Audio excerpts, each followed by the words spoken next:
Bonjour à tous, bienvenue sur la toute première vidéo de ma chaîne YouTube. Je vais d'abord faire une petite présentation, comme ça les choses sont claires. Donc moi je m'appelle Manon, je suis belge, originaire donc de Mons, plus précisément à Glun. Et si j'ai décidé de me lancer en fait sur YouTube, c'est simplement parce que j'ai ouvert mon magasin de vêtements vintage qui a fait un carton depuis l'ouverture, il y a maintenant environ 5 ans, ça va faire 5 ans. Et du coup, ce qui m'a permis d'avoir une petite notoriété entre guillemets sur les réseaux sociaux, énormément de followers, énormément de nanas en fait en recherche d'identité, qui n'ont pas énormément confiance en elles. Donc mes vidéos ça va vraiment parler de mode parce que c'est vraiment quelque chose que j'adore depuis toujours. Ça va parler de confiance en soi, chose qui me passionne un petit peu dans la vie et qui vous intrigue, comme la tarologie. Ça va être aussi des hauls que je vais faire où je vais vous présenter des vêtements, des façons de porter en fait que j'aime bien. Donc je tiens juste à préciser que tout ce que je vais vous dire, c'est évidemment par rapport à moi, à ma personnalité et à mes goûts. Donc ça peut évidemment ne pas plaire à tout le monde et c'est tout à fait normal. Je voulais remercier une nana qui m'avait envoyé un message sur Instagram. Depuis qu'il y a l'outil Posez-moi des questions, c'est très chouette parce qu'on peut vraiment échanger avec les gens et apprendre à se connaître. Et vous pouvez aussi apprendre à me connaître, donc ça je trouve que c'est super cool. Et en fait elle m'a lancé l'idée en me disant mais pourquoi tu ne crées pas une chaîne YouTube ? Je me suis dit mais pourquoi pas, en fait c'est vrai, parce que vous êtes très curieuse par rapport à mon histoire, à qu'est-ce qui fait que j'en suis là, etc. Par rapport aussi à mon style. Et du coup je me suis dit pourquoi pas, je vais me lancer. Donc j'ai travaillé dur, j'ai acheté mon petit appareil photo, mon petit pied pour être là aujourd'hui. C'est un grand jour pour moi, c'est ma toute première vidéo avec vous. Pour celles qui ne me suivent pas ou qui ne me connaissent pas encore, qui viennent de tomber sur cette vidéo, je vous invite à me suivre sur Instagram parce que c'est là que je fais énormément de sondages, etc. par rapport aux vidéos, par rapport à des looks, par rapport à plein de choses en fait. Donc je vous invite à me suivre sur Instagram. C'est là que tous les échanges vont se faire avant les vidéos et vous aurez aussi droit à des petites avant-premières, etc.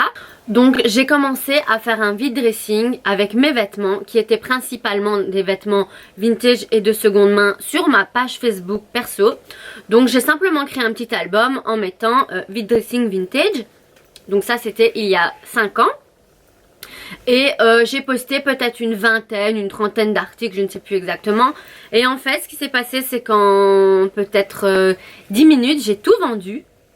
Donc tout est parti en fait, mais j'avais tout mis à petit prix parce que la fripe c'est ça aussi, c'est faire des bonnes affaires. Je suis pas trop pour le fripe de luxe qui coûte vraiment très cher. Moi j'essaie de rester très raisonnable dans les prix, même dans ma boutique. On est une boutique à 15 € le kilo. Je tiens à préciser que c'est pas ouvert tous les jours. En fait on organise 2 événements par mois à 15 € le kilo. Je me suis dit il y a une énorme demande dans la région, donc je vais lancer un petit peu mon petit business, pourquoi pas. Je vais essayer de vendre mes vêtements sur Facebook. Du coup j'ai commencé à faire des brocantes par-ci par-là, chez Emmaüs, chez les petits riens, à la Croix-Rouge, etc. Et en fait ça me permettait de chiner. À ce moment là j'étais péricultrice, enfin plutôt auxiliaire de l'enfance, mais je travaillais dans une crèche ici à Mons. À côté en fait je faisais ça, j'allais chiner à droite à gauche. Je mettais mes vêtements en vente sur ma page Facebook privée. Et en fait j'ai vu qu'il y a eu une énorme demande. Donc j'ai continué. Et je me souviens même à l'époque, j'avais pas encore le permis, donc je livrais mes colis à vélo. Donc c'était vraiment marrant pour les filles qui habitaient dans le coin évidemment. Je prenais mon vélo, je les emballais, je les mettais dans mon panier. C'était ma période très hippie, donc j'avais un panier avec des fleurs, etc. dessus. Je vais essayer de vous retrouver une petite photo pour vous montrer cette période, c'était très drôle. Du coup j'ai livré mes colis comme ça à vélo. Et ensuite un jour tout simplement j'étais à table avec mon frère, d'ailleurs je le remercie parce que c'est grâce à lui que je me suis vraiment lancée. Et il me dit pourquoi tu ferais pas un vide dressing dans le jardin en fait? On a quand même un grand jardin, c'est plutôt joli. Il dit tu crées un événement, tu fais un vide dressing et tu mets tous les vêtements vintage. Je dis tiens, pourquoi pas, c'est vraiment une bonne idée. Donc du coup je vais sur mon Facebook, je crée un événement, je le mets en ligne et j'essaie de faire un maximum de stock. Et je vais essayer de vous retrouver aussi une petite photo pour vous montrer la première ouverture et le nombre de gens qu'il y avait. Donc j'avais 2 tringles remplis de vêtements que j'avais chinés à droite à gauche. Et là, le jour J arrive. Tout est installé dans le jardin, il fait beau, il y a du soleil. Plein de gens. Et là je me dis waouh, mais c'est un truc de fou. Donc je continue, j'en fais un, j'en fais deux, j'en fais trois.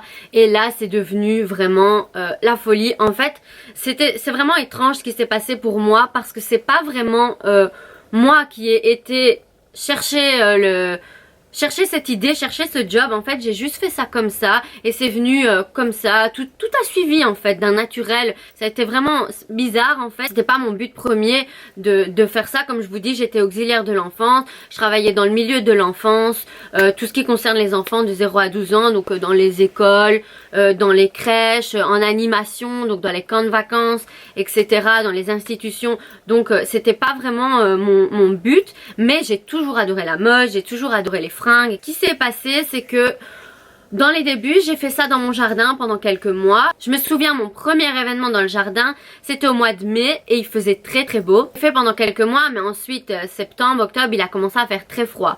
Donc là, je me suis dit comment je vais faire pour pouvoir continuer, pour avoir un endroit, un emplacement, comment je vais faire. Et c'est vrai que louer, ça coûtait extrêmement cher.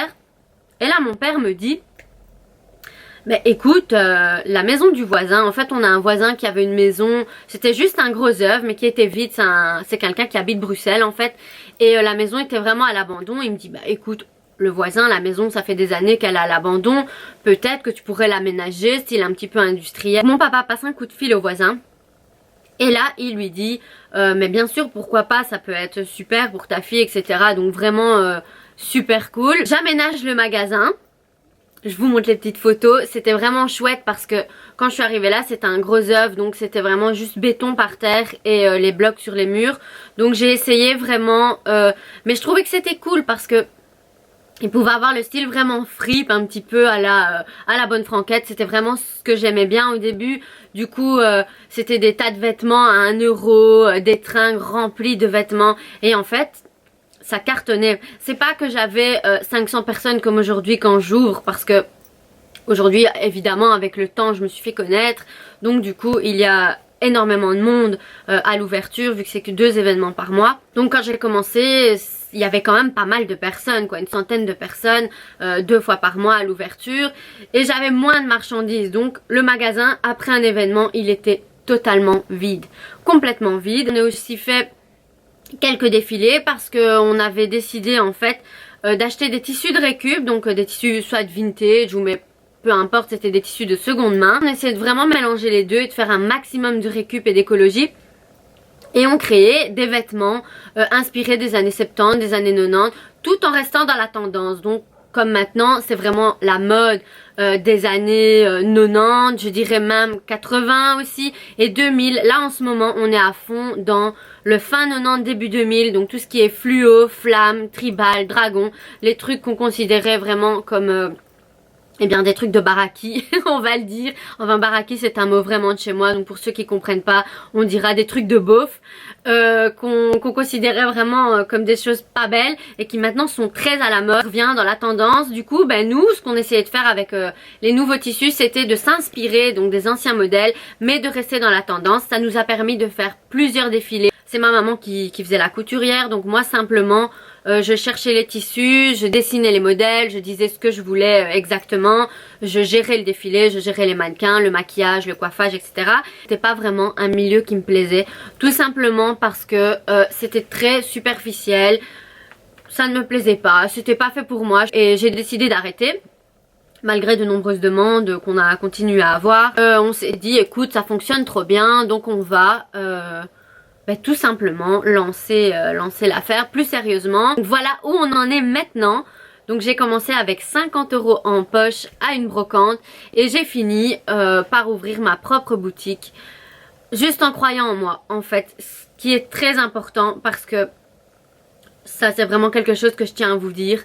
C'est que la base de tout ce qu'on va entreprendre dans la vie, la base de même de notre humeur, de nos relations avec les autres, en amitié, en amour, de plein de choses, c'est la confiance en soi. Surtout pour se construire. Ce qui m'a donné une grande confiance en moi parce que vous êtes très nombreuses à me poser la question.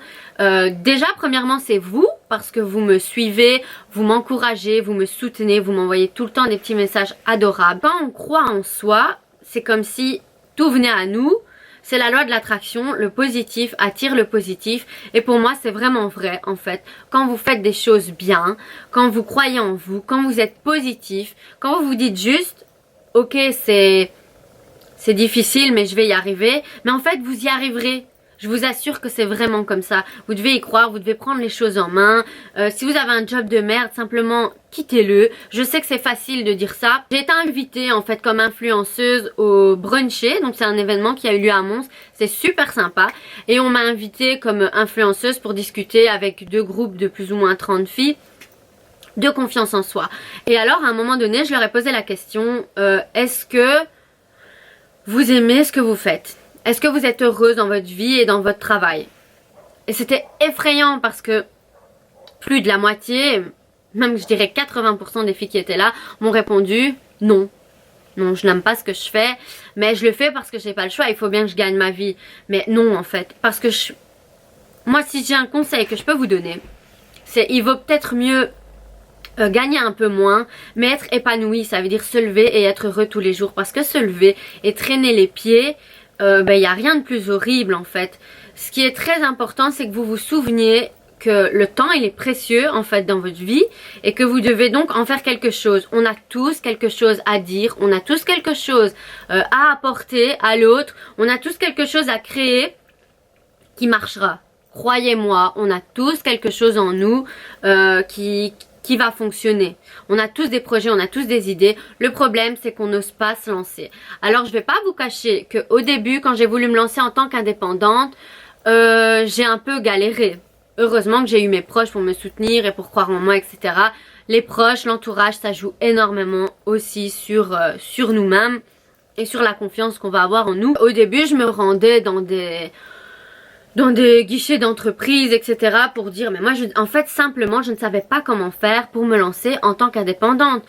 On nous explique pas tout ça. Du coup, je me rends dans plusieurs guichets d'entreprise. Oui, bonjour, je voudrais lancer mon magasin parce que j'organise 2 ventes par mois dans mon jardin, il y a énormément de monde, etc. Je voudrais faire ça plus sérieusement. Et alors, on me regardait et on me disait, tu veux vendre des vêtements à 15 € le kilo, des trucs de seconde main dans ton jardin, enfin, ce sera pas rentable, etc. Si je les avais écoutés, vous voyez, je ne l'aurais jamais fait. Donc, vraiment, il faut que vous croyiez en vous. C'est très, très, très important. Si vous avez des projets, lâchez tout, allez-y. Le fait d'avoir lancé mon magasin, c'est vraiment ce qui m'a permis de voyager. Parce que grâce à ça, j'ai pu mettre de l'argent de côté, avoir plus confiance en moi et j'ai osé en fait simplement. J'ai pris un billet pour l'Australie, je me suis dit c'est une aventure que je veux vivre, c'est un truc que je veux faire. Salut à tous, j'ai pris mon petit sac à dos et j'ai pris l'avion et je suis partie. Et en fait, on croit que c'est compliqué de faire tout ça. Ah mais comment t'as osé? Ah punaise, t'es vraiment une femme indépendante, etc. Mais non, en fait c'est super simple. C'est super simple, il suffit de croire en vous et de travailler dur pour l'avoir. Donc vous y croyez, c'est vraiment dans vos projets, vous travaillez, vous mettez de l'argent de côté et vous le faites tout simplement. Il n'y a rien de compliqué là-dedans.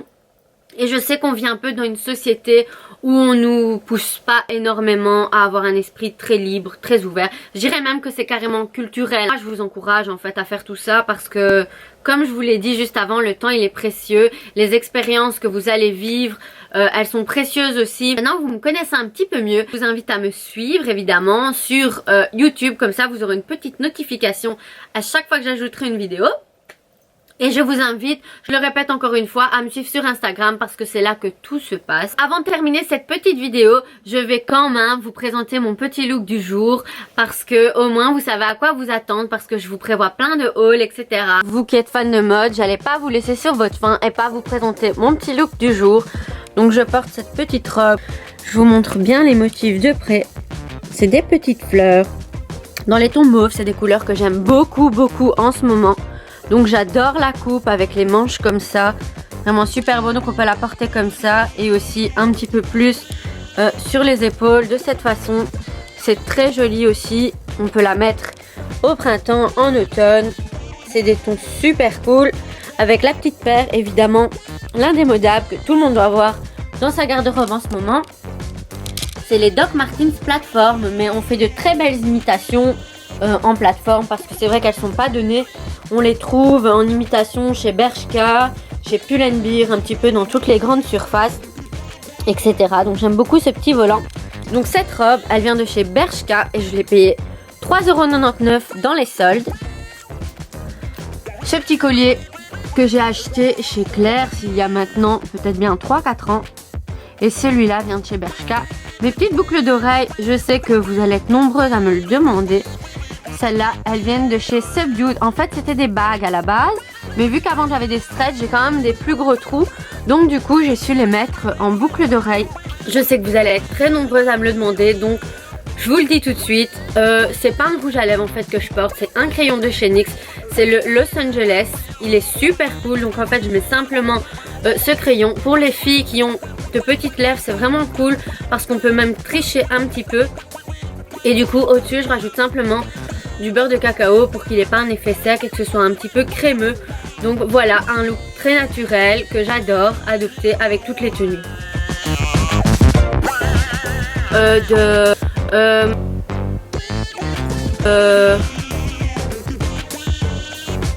C'est juste trop bon. Je sais plus où j'en étais. C'est...